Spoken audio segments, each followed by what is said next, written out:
Mic check, life check.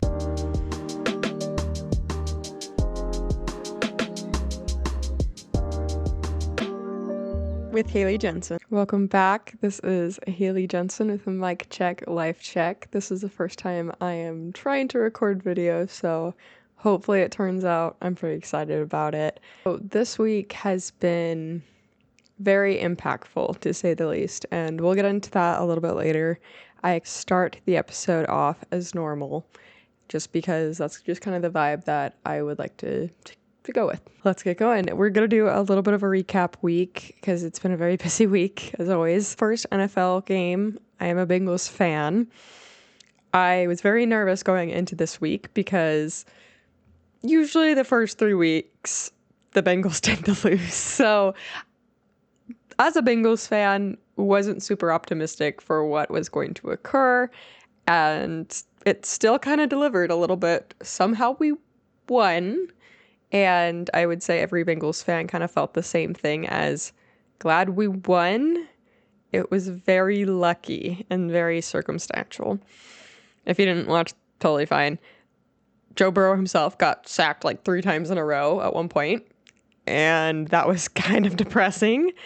I was hoping and praying that our injury-prone king would not get hurt when he was getting sacked over and over again. So thankfully nothing crazy bad happened. But yeah, at the end, it all really came down to the extra point that was missed by the other team. And that was, it was kind of a hard watch. But overall, our defense the past couple of years has been pretty bad. We have seen improvement in that department, so that is good. I'm excited to watch on Sunday the next game. I believe it's against the Jaguars. And so yeah, we shall see. I'm hoping that, I don't know, I feel like every time they must have not the actual locker room talk that we see and is posted on their account, but like the behind the scenes locker talk / practices. They do a lot of adjusting, I would say. I've seen that with their track record, so I'm hoping that they're going to come out and be a different team on Sunday, but we'll report back on that one. As for watching all the other NFL games, it's been very entertaining, I'd say, for the most part. So, oh my gosh, the Bills, I literally forgot who they were playing. They're losing, and they turned it around. So it was funny because my husband and I were kind of sad watching the game because we were rooting for the Bills, and it was past our bedtime, so we went to bed, and then we woke up and saw the highlights and how within the last 5 minutes the Bills turned it around, which was incredible. So 10 out of 10, go Bills. So yeah, football has been great, I'd say, for the most part. On the opposite note of things, I just am reading all my notes of this week that I either found to be funny or interesting, but Rhode Beauty by Hailey Bieber, my namesake, Hailey, is now in Sephora, but that's not the funny thing. So I have never actually tried a Hailey Bieber Rhode product. I have watched all of the lip balms, glosses, circulate the last couple of years. I know a lot of people are very large fans, so I'm very excited and happy for all those people that now have easier access. I'm just guessing / spitballing. I would imagine it's hard to access these products without having to pay an exorbitant amount of money in shipping, unless they've always had free shipping. Rhode skincare, whatever product brand. And so that's probably the concept that I'm going to as the cost-efficient gal for why a lot of people are excited. I don't know.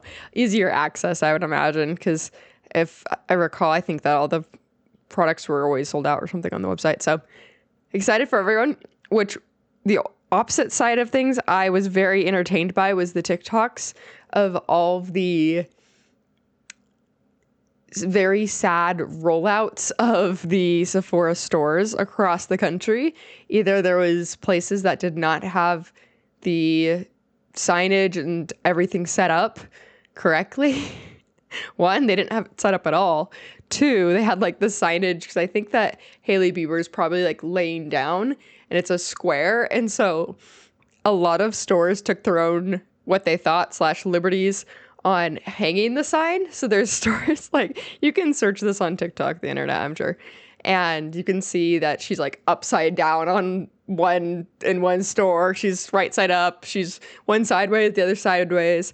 I found it minorly entertaining. I've worked in retail, especially seeing that picture itself was funny because I could just see it getting messed up. So anyway, I'm very entertained by very small little things like that. And I honestly haven't ever, like I said, tried her products. The last time I went into Sephora was probably 6 to 8 months ago.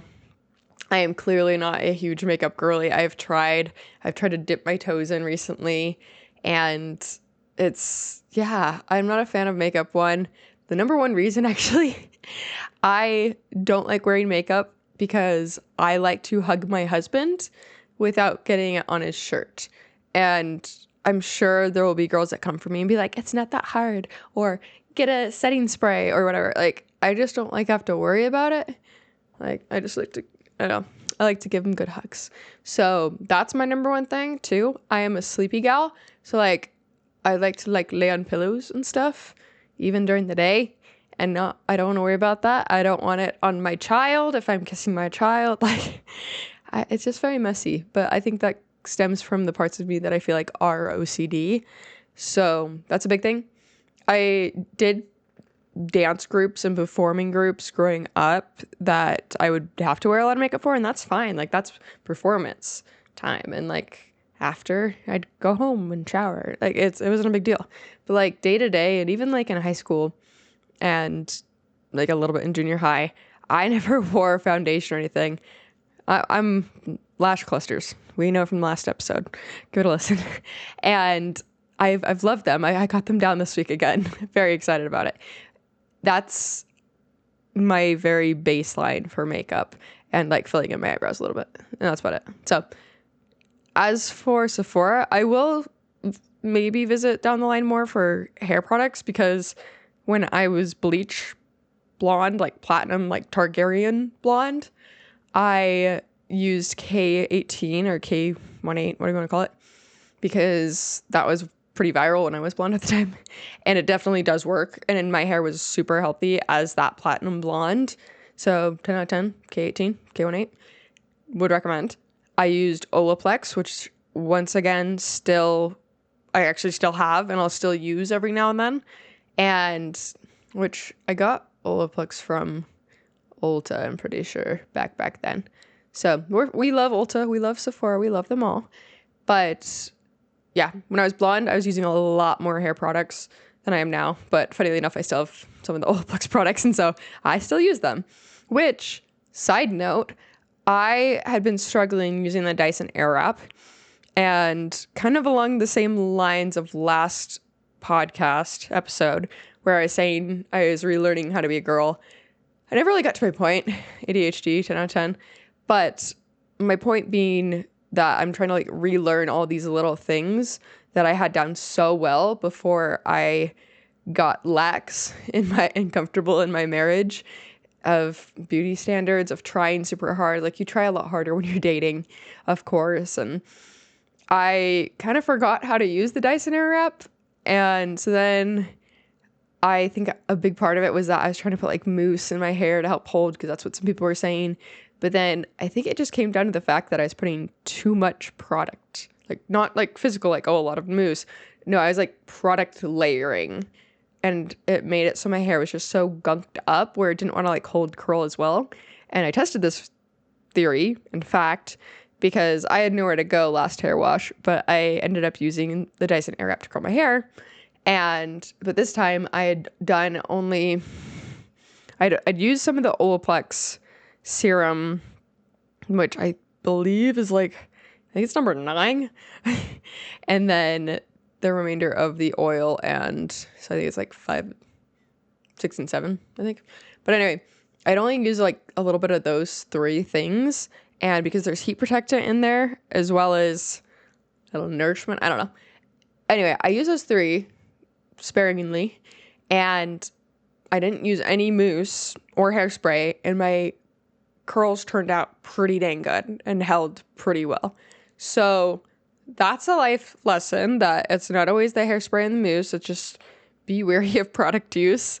And this time as well, I focused on drying my hair a lot more too. I got that as a comment on TikTok. And I remember being like, well, the time I did that before, it didn't work, but it was probably because I had too much product in my hair. So happy to figure these out and relearn how to be a girl once again. So that's been fun. Back to my point, because we went very off on a crazy tangent here. Sephora, hair products. I will continue to love quality hair products because I'm trying to think of my other favorite ones. So Day from the pink bottle gel. I do enjoy their, it's not a gel, it's a styling cream. Duh, I was like thinking what it was called. Anyway, it smells so good. I use it on my toddler. I use it on myself. I love the smell. They came out with a new one, which I have not smelled yet or tried. So I don't know if it's fantastic or better. Day, send me something, please, so I can smell it, please. No, the reality is that I probably won't go to Sephora, and that's going to be the next opportunity for me to smell it, to sample it. But if I do, I'll probably check out the Hailey Bieber stuff if they have it back in stock, because they apparently have been cleared out for some time since the day one of launch. So chances are I will not be seeing any of those Rhode products either for a while. So maybe one day, we'll see. And honestly, the only times that I go to Sephora usually are, I mean, back when I was blonde, but for the little birthday gift, they have some really good little birthday gifts. And Ulta has them too, but Sephora's are like a tiny step better. And I remember one of the first years that I had gotten, I think it was the Laneige triple set. That was so iconic. I was like, oh my gosh, this is so much product and it's for free. It's for little old me for my birthday. 10 out of 10. Love you, Sephora. Never change the birthday gifts. As for birthday gifts in general, because today actually we went shopping for a friend's daughter's birthday, which was actually really fun because we found something really good. And I think she's going to love it. But birthdays are funny to me because obviously this is a friend, like a human adult friend's kid, right? And obviously you love them because you love your friends, right? But then when it comes to the birthday territory of your friends' kids, I feel like that's when it gets a little interesting for a lot of people, because naturally you want to invite your friends to create a big party environment, right? For your kid. You want to have a good time. You're throwing the party. Great. So of course then becomes the caveat of, do I bring a gift? Do I not bring a gift? Is it on the invitation to not bring a gift? Or if it doesn't say specifically don't bring a gift, then it's like, okay, well, I naturally should be bringing a gift. But depending on the tier of how close you are to the parents, that's where it complicates it. Take the example of what I just said. Love them to death. Love the kids to death. They are not part of this. But other experiences of mine in the past, it's tricky. So the thing for me is that when you get this invitation and it doesn't say don't bring a gift, because some people say that just to be like, hey, don't worry about that. That's not what this is about. However, assuming that it doesn't say that, then of course, then you have to figure that out and make that decision for yourself.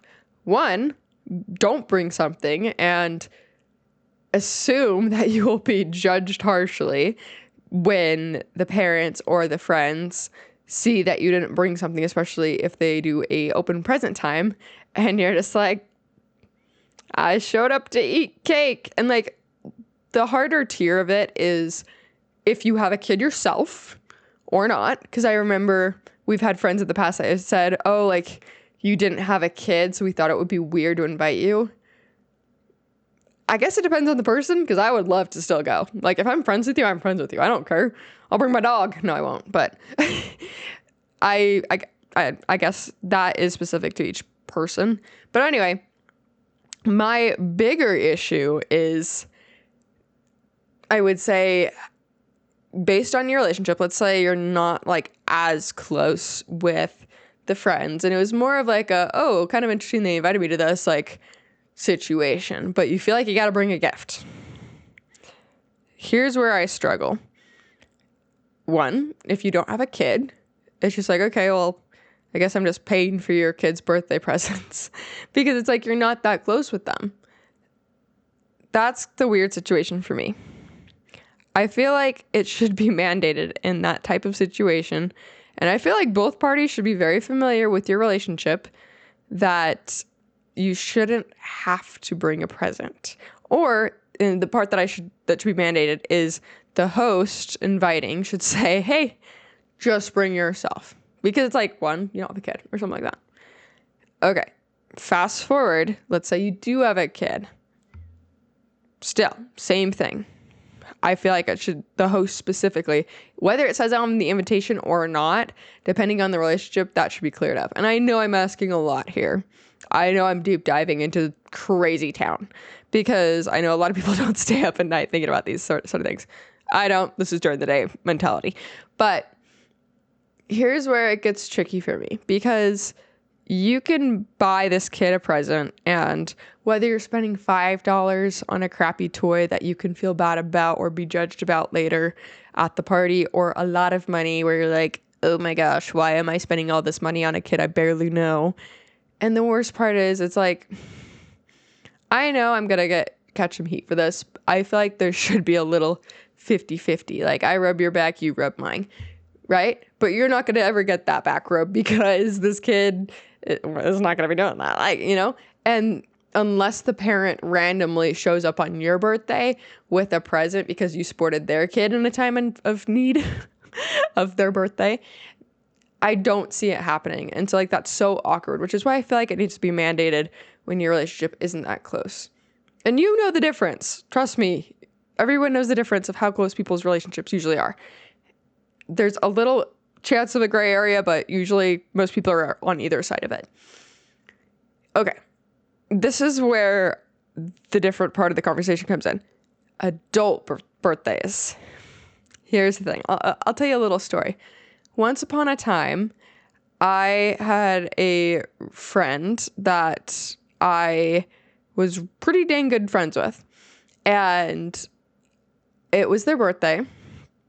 And I had known their birthday was coming up all year. I had it in my calendar.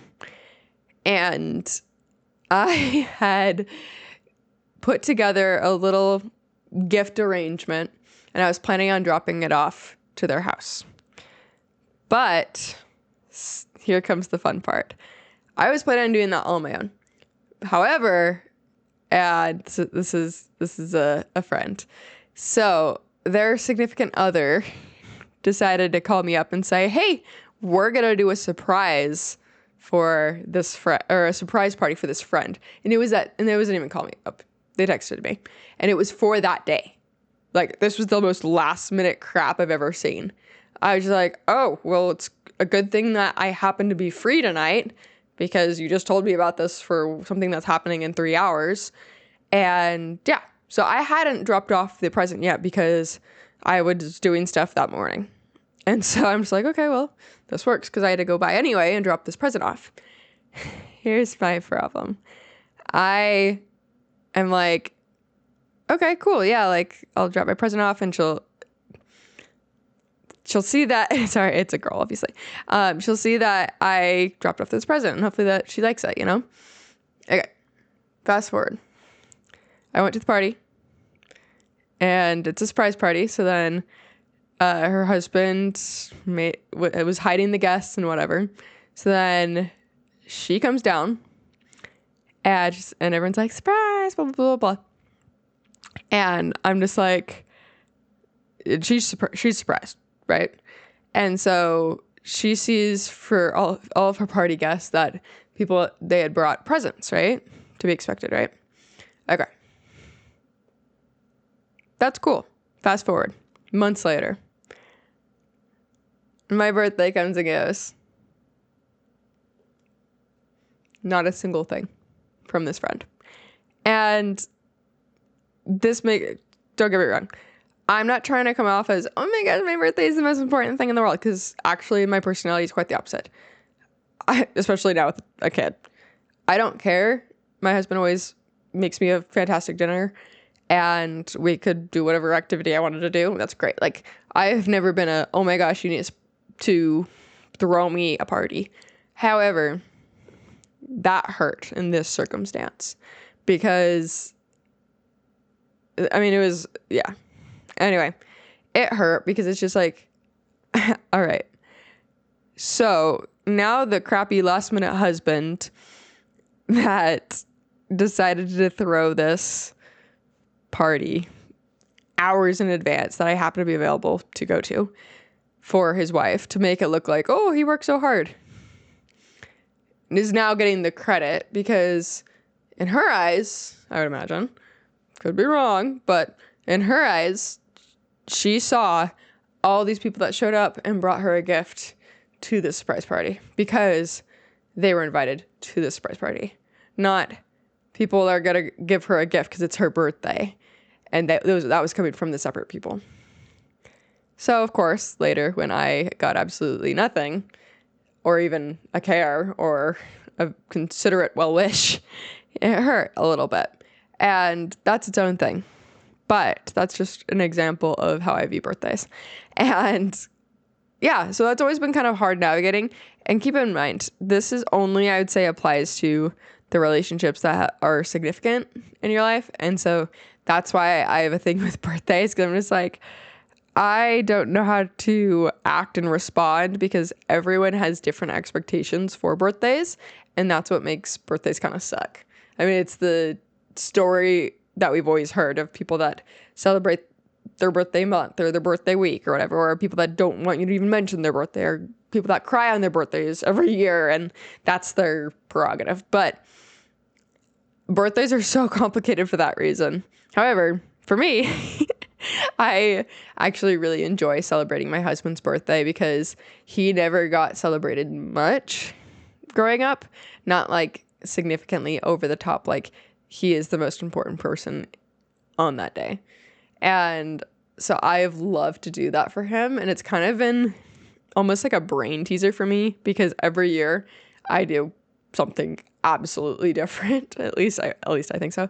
And so I actually kind of enjoy, obviously I love him to death. That's why I'm going to love planning his birthday. But it also makes it kind of a brain teaser for me to figure out what I will be doing for his birthday. So anyway, that was a long birthday tangent, all because it's been on my mind lately. And so besides that, I'm very excited for my friend's kid's birthday, believe it or not.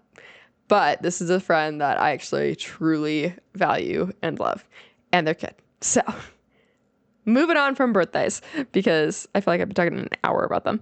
So moving on, the crazy baseball stealing story gal.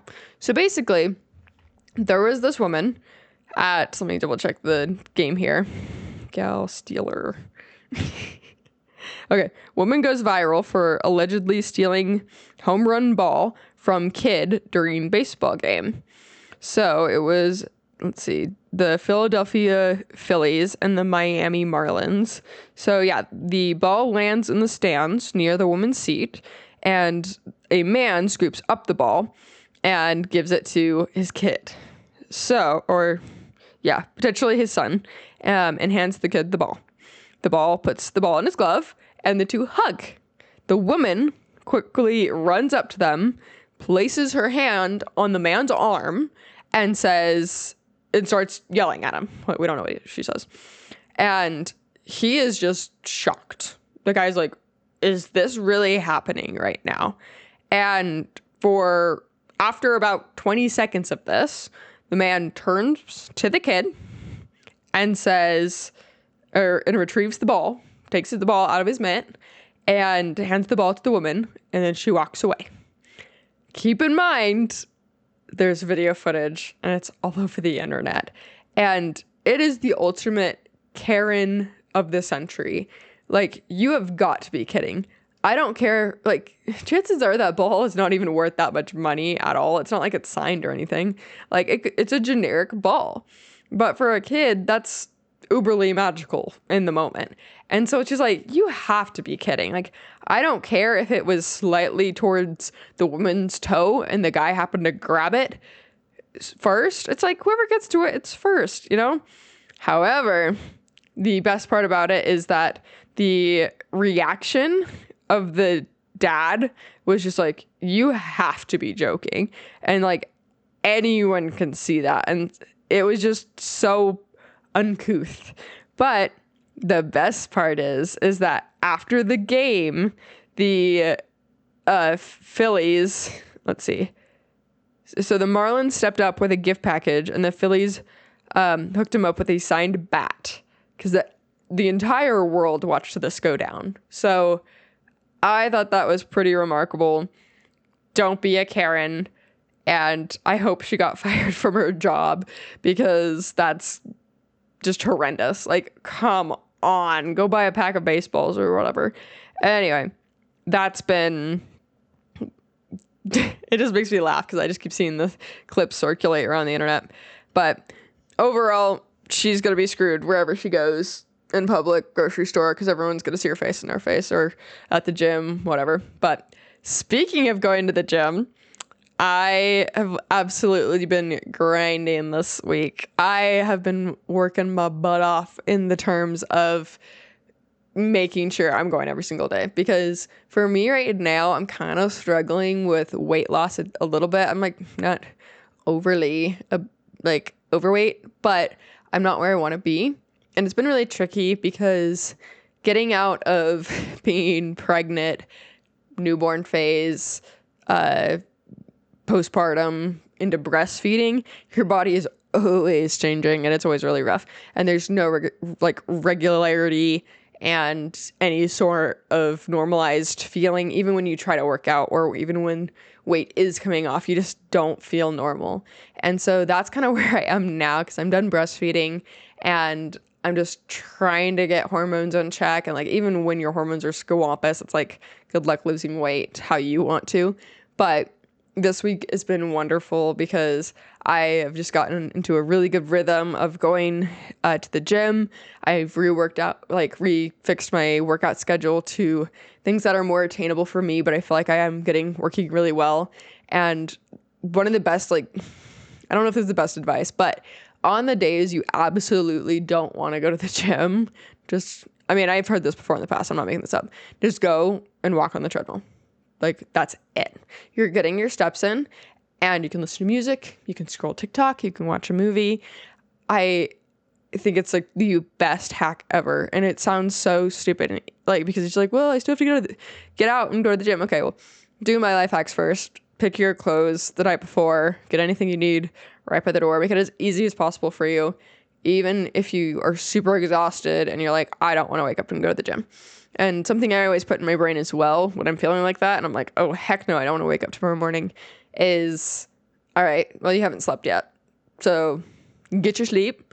And then when your alarm goes off, then you can make your final decision.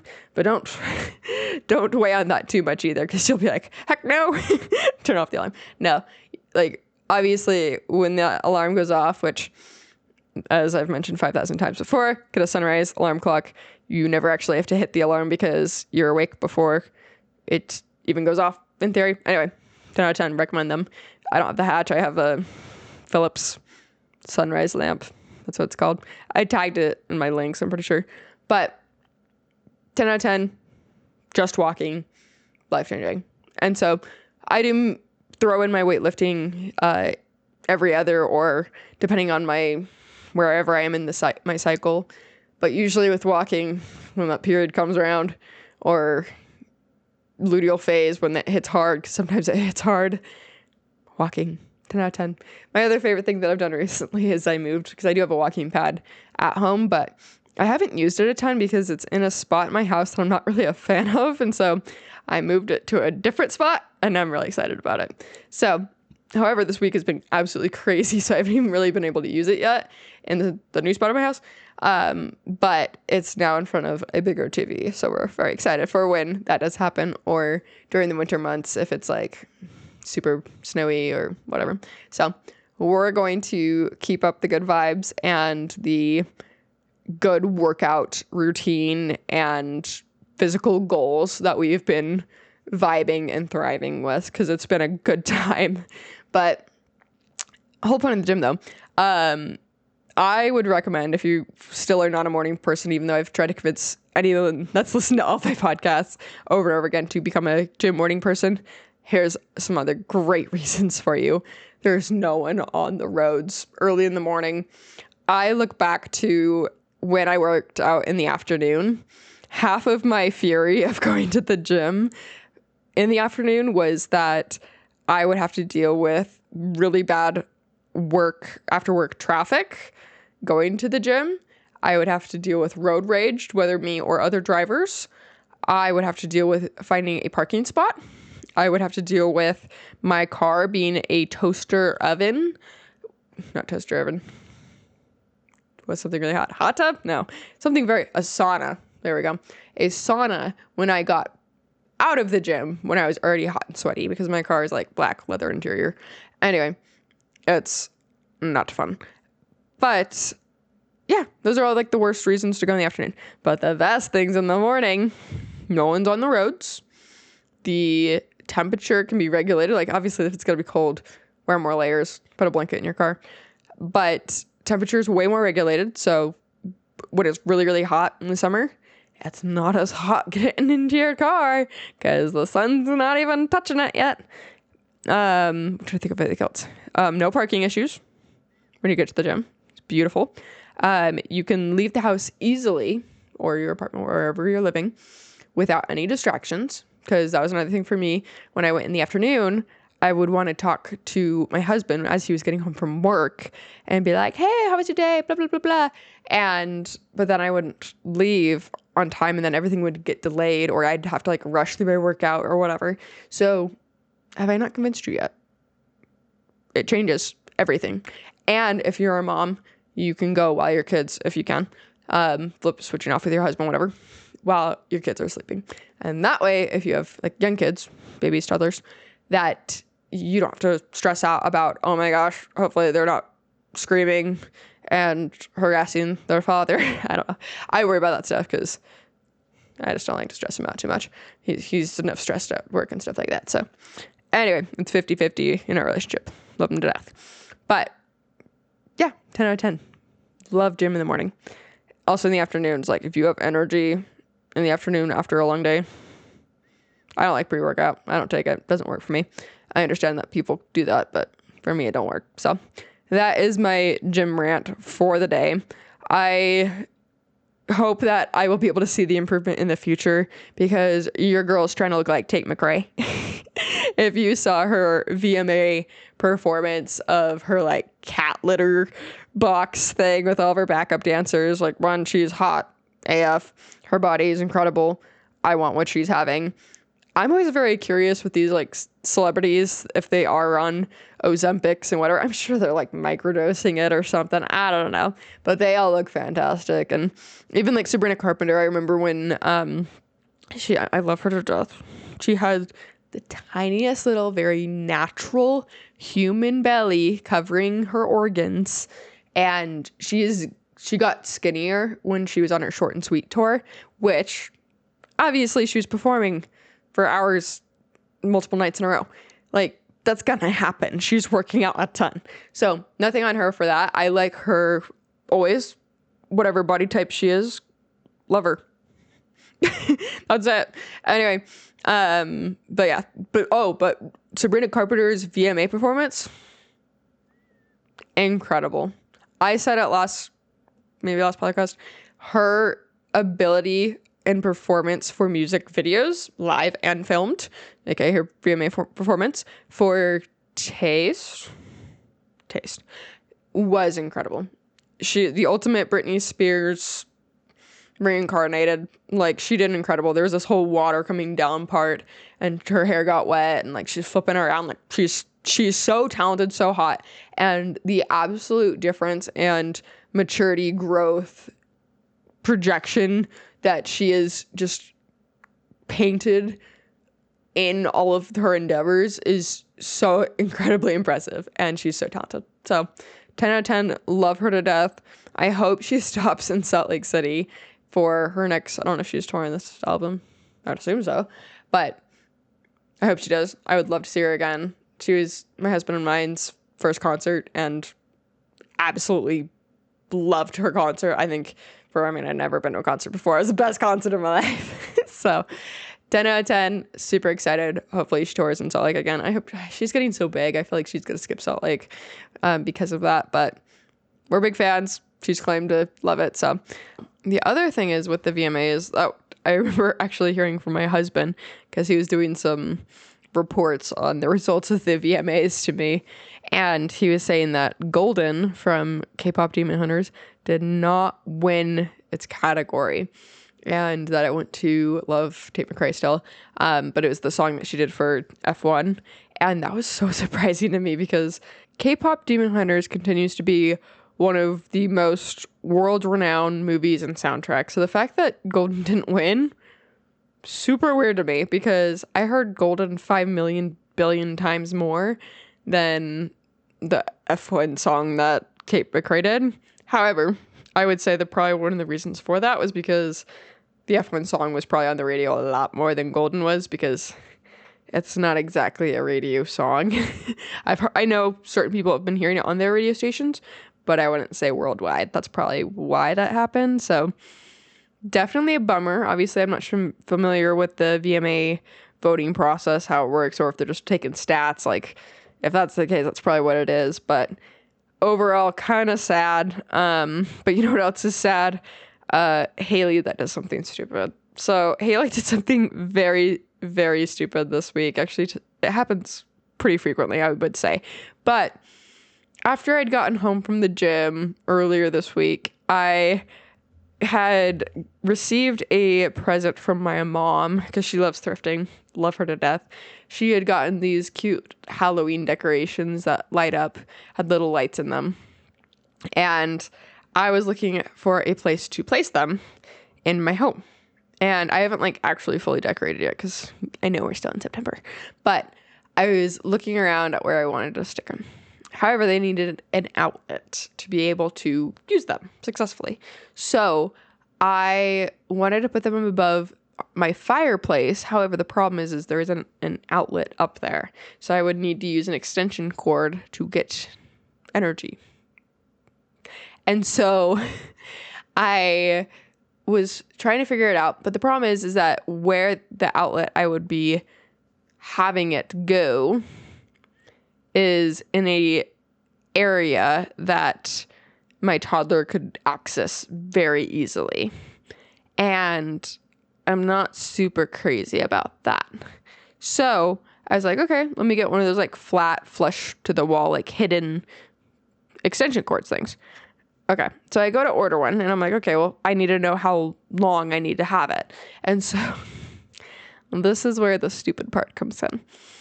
I had a different extension cord I was using because I was kind of using it to measure how long I needed to have this outlet thing go. And with kind of pushing it and having it fold and be against the wall in the way that I wanted it to be. And so I figured out what that length is, and I pull it straight out so I can grab a measuring tape and have it measure the length of the extension cord. So your girl was stupid, and she's holding the extension cord that's still plugged into the wall, and she rolls out the measuring tape and pushes it out, and it's in midair, hovering right over the top and horizontally right above the extension cord that's plugged into the wall. And she pulls it out, and then, because it's just hovering in the wall, it starts to fall down because it's kind of heavy, right? Not really. It's just a length over time thing. Yeah. Anyway, it has a little metal bit at the very edge of the measuring tape, and it falls down and somehow touches close enough to the top of the plastic where the prongs go into the wall, and it goes, and it sparks and does this big black splatty thing on my wall. And yeah, I was very, very concerned I was going to blow up my house or something in that moment. Thankfully, that did not happen. And I was even more concerned as soon as I started to Google, oh my gosh, I think I just blew up my outlet, because then all these videos popped up for how to take out the whole thing safely and replace it and do a bunch of like low-key electrical engineer work. And this all happened at 6 a.m. in the morning while my husband was at the gym and I'm at home blowing up my house. And yeah, so I'm having a little bit of an anxiety issue. And so I'm like Googling it and using ChatGPT / TikTok / whatever I can find YouTube resources. And they're all just like showing me videos on how to replace the whole thing. And I'm like, I don't want to replace the whole thing. I just want it to like not be broken. So then I'm just like, okay, so thankfully I'm plugging in ChatGPT and saying all the details. So ChatGPT is great. It's like, all right, go flick off the breaker for the outlet. Okay, so I go downstairs where our breaker thing is, and it has like the descriptions for each room, but it doesn't have it for this one. I'm like, so I'm doing a lot of guess and check work here. And so that was annoying for a couple minutes because I'm like, flip this breaker. And I ran upstairs. I'm like, is it that one? Because like the light would go off on like the same area. So that was fun. And so then fast forward, I eventually find the right one so that I flip it off. And I'm like, so I just like kind of sit there and for 10 minutes, just kind of like emotionally unwell, not sure what to do other than just to sit there and be like, I hope it's healing itself. No. And so then then I'm Googling it and it's just saying like, okay, go feel the outlet. If it's super hot, then that's very concerning. Thankfully, it was cool to the touch. And I'm like, okay, that's a good sign. So then I'm just following the steps and it says I can turn the breaker back on. And then it says to plug in either like a lamp, something low device, energy sucking or whatever, to test it. So I found an item that's kind of broken but shows when it's charging, and I go plug it in to a plug that works, not the one that I blew up, and a different one in a different room, and it shows that it's charging. I'm like, okay, so I plug it into the broken outlet and it shows it's charging on both sockets, so things are looking good. Oh, and the best thing that I forgot to mention was that I did not initially flip the breaker. So I think that's probably like the worst sign, because that it shows like you tripped the breaker, like it was big enough that it did something. Thankfully, that did not happen. I don't know. Electrical engineers, hop in the chat. Let me know if that's worse. I don't know. Things seem to be okay so far. This happened a couple days ago.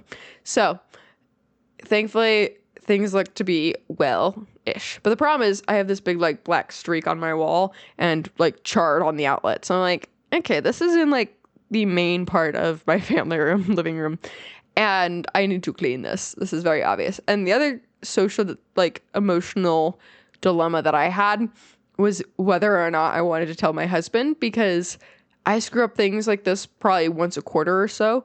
And this one was really awkward and embarrassing and really stupid. And I'm like, if I can get out of this without telling him, that would be great. Keep in mind, I don't actually hide things from my husband ever. This would be like the first time. And so I'm like, yeah, let me fix it. Maybe I don't have to tell him about it. Or if I fix it and things are successful and I decide to tell him about it, then I could be like, but it's cool. I fixed it. We're good. So that's what I was thinking as well.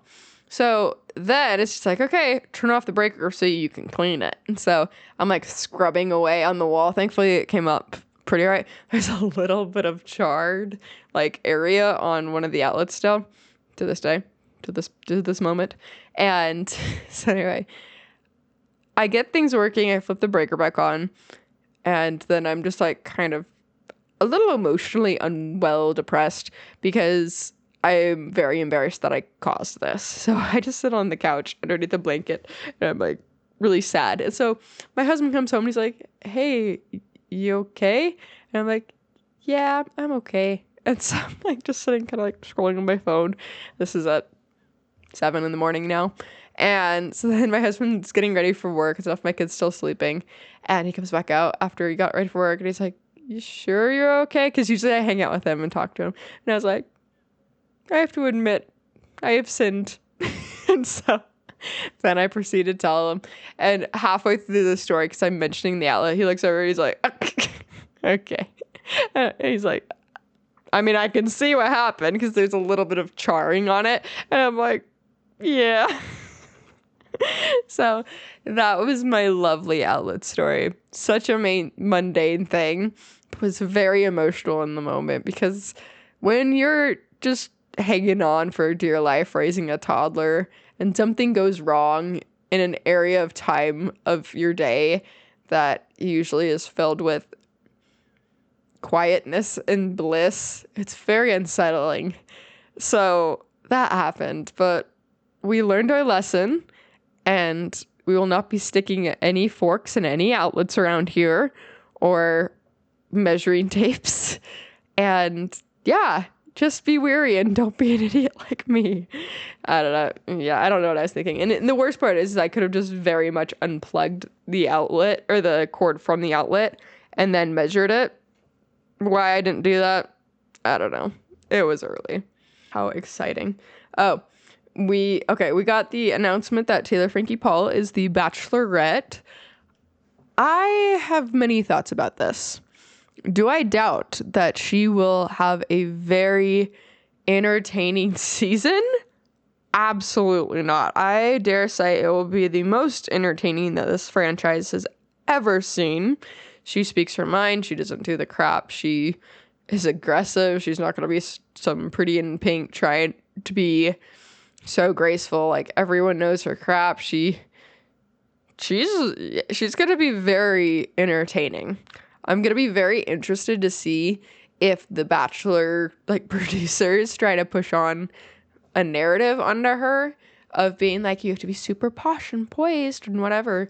Like, she's definitely mentioned that she's watched the Bachelor and that her and her friends are, like, acting out and practicing some things. Like that's cool. I'm curious if they will encourage her to follow the normalcy of how things are done or if they will give her free reign.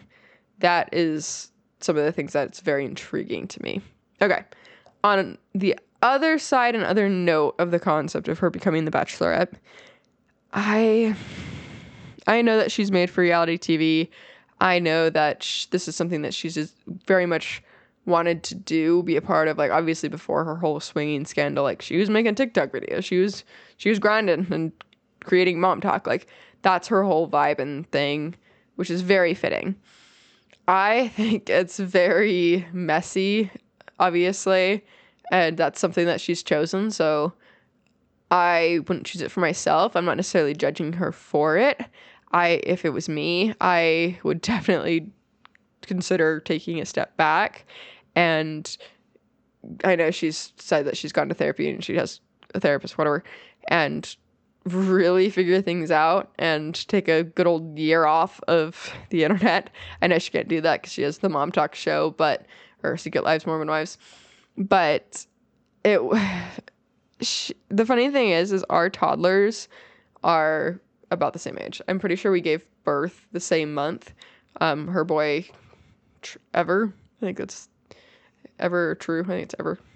But our kids are the same age, and our kids are both roughly 18 months, and obviously she's had 2 kids before with her first husband, and now she has a second with a baby daddy with Dakota, and I think it's just crazy. Like, I know that every parent feels probably different with their own journey with kids and whether they want to work or they're stay at home, whatever. Like, everybody's journey is different. I just can't imagine not being here for my kid and being away from him for weeks and weeks to go on The Bachelorette. That's wild to me. And it's all about the reality TV aspect. Like, I'm sure she wouldn't mind finding love and whatever, but like, any guy applying, like, yeah, I'm sure there's some genuine ones, and if they make it onto the show, that's great. But it's like the amount of clout chasers. I mean, she went on the Call Her Daddy podcast, and she was saying that because Alex Cooper had asked her if one of the guys didn't want to be a part of her videos for TikTok and stuff, she'd be like, no, like, she didn't straight up say like, oh heck no, but it was important to her that he would be on board. And so it's just like the amount of clout chasers that are going to be going on this show and playing mind games. And like, I get she's pretty good at seeing through the BS, but obviously not good enough, because she obviously did not see through the Dakota lies. And like, I'm not saying she needed to be an excellent mind reader, but it's so messy and just not emotionally great. And to each their own. Like, obviously it works for her, and that's great. I wouldn't choose that for myself. I think as a watcher and viewer of Bachelor TV, it's going to be a very entertaining season, but obviously it's not my thing for me personally, and I only wish her the best. And obviously I hope she does find love. I think everyone deserves to find their soulmate. And so if that comes from the Bachelorette, then that's how it will be. And I think the Mom Talk Secret Lives Mormon Wives show will be all the juicier for it too. So that is the update on Mom Talk Secret Lives Mormon Wives, Taylor Frankie Paul. All right, so I paused for a second because I knew I was going to get into the next topic, which I'm sure anyone can guess. Obviously, if you're listening in the future, this is the day that what I'll be discussing is the day before 9/11. So I don't care who you think is the best political party, whatnot, but murder, killing, cold blood is just not the way about it. The world lost a very impactful and life-changing individual. I happen to I wouldn't say meet, but see Charlie when he was 25, and he was tabling in the Hall of Flags at UVU. This was years ago. And I remember seeing his table, and a lot of people gathered around watching him. And I think I very, very, very, very vaguely knew who he was, but I didn't really put it together that he was like well-known, famous, popular, until I saw the intensity. And when I say intensity, I don't mean like aggressive, but how well-spoken he was, and direct and professional. And I just remember being so captivated by watching him even speak. And I could barely hear what he was saying. There was a group of people standing in front of me, but I could kind of see between the heads of him talking to a student who was sitting across from him with his signage changed my mind. And I was just trying to figure it out, but he was so just poised and impressive. Fast forward to later that day, because I just had classes on Utah Valley University's campus.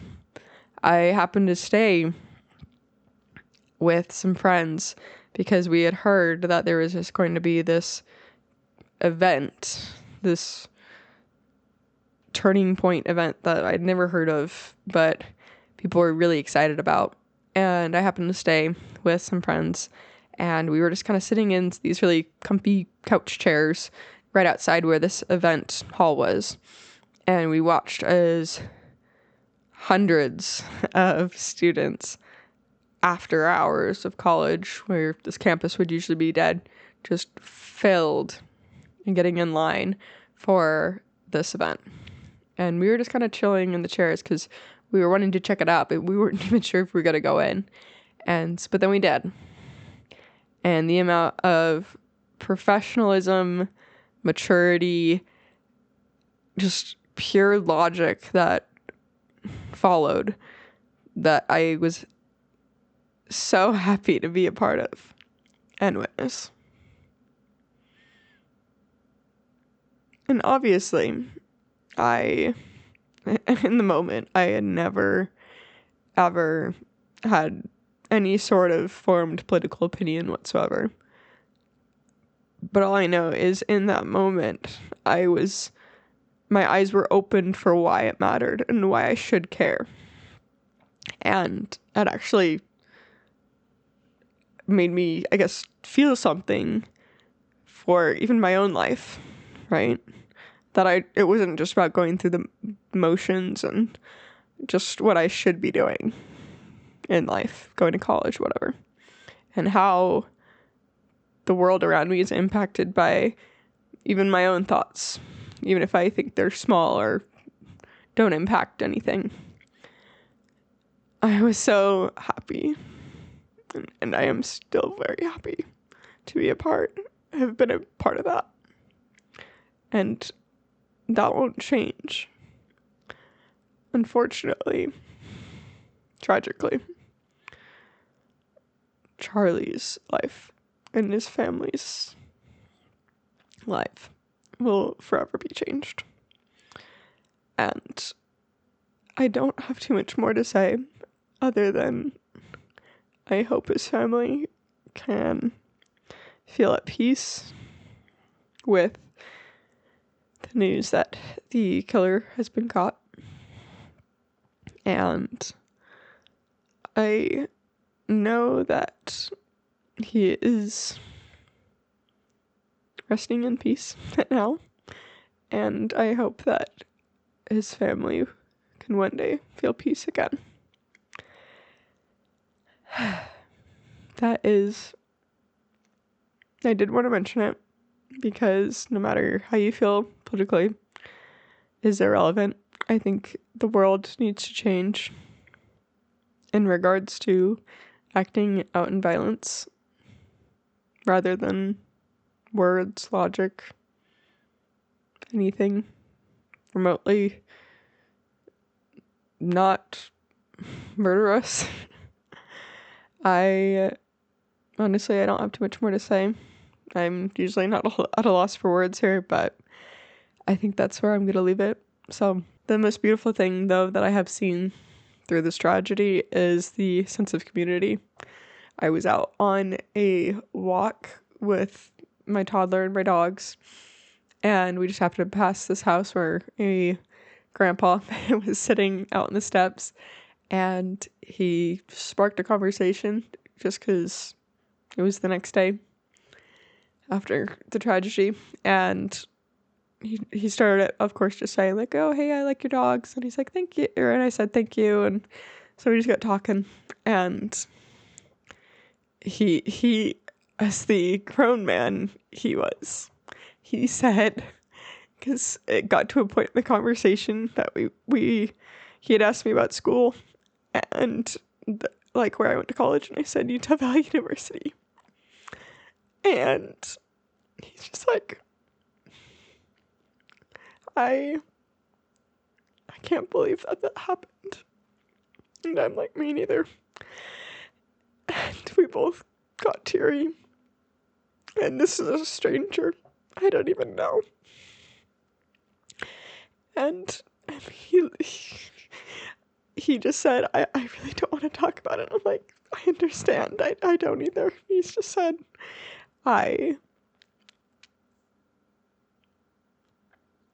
just can't believe this happened just 20 minutes away from us.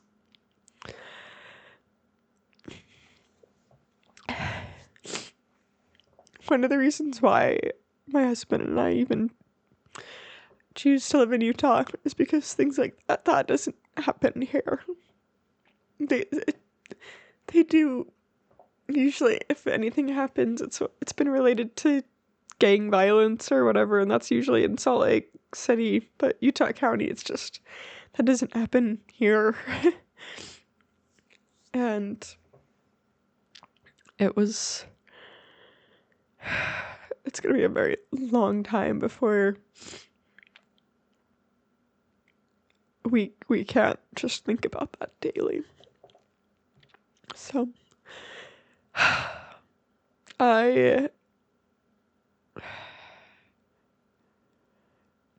wish I could say more to help ease the burden, but that's not my place for one. I'm not equipped for it either. But all I will say is if you're feeling this way and you are listening, just know you're not alone. I remember feeling and I still do, just your body's frozen in a way, because yeah, if you weren't there, or if you didn't see, or if you're not in proximity to the location, like that's okay. You can still grieve, and it can still feel emotionally very heavy, and just hoping and being able to work through it just one day at a time. And so I'm gonna stop trying to be a therapist now, but I love everyone. I feel like right now it's really important to not create further conflict. That's not the solution and never will be. And being able to come together as peacefully as possible will be the best solution. So I know I tried to end this already, but I'm gonna end it now. So I love you. Thank you for listening, and we will see you next time. And we'll be back. Have a great rest of your day and week, and we'll see you next time. Bye.